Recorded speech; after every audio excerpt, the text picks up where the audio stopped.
Okay, today's video we're going to be removing the rear valance, or some people call it the diffuser, on the back of a Charger.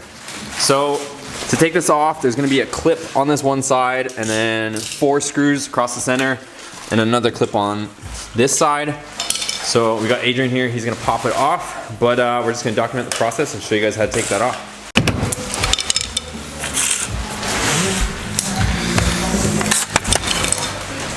Okay, so this is the type of clip that you're going to be popping out. It's just one of these push pin types. And then you have 4 of these screws that are 8mm heads. 7. Are they 7? Yeah. Okay, 7mm heads. And then just another one of these push clips on the opposite side as well, and then this thing should pop out of here.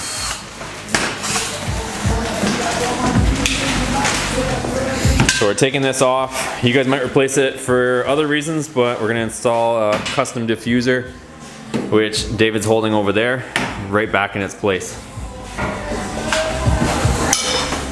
So once you get all those hardware there, you just pull it? You start at 1 quarter. Start at this corner. It's got all speed clips? Yeah. So.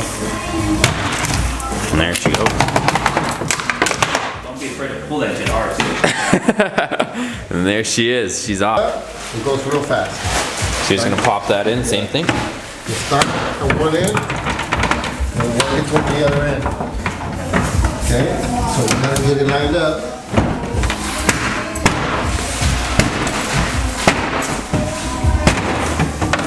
Sometimes you gotta push a little bit more.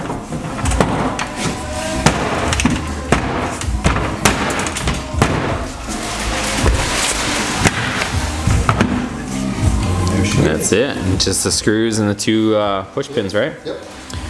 That's it. Looks way better for sure.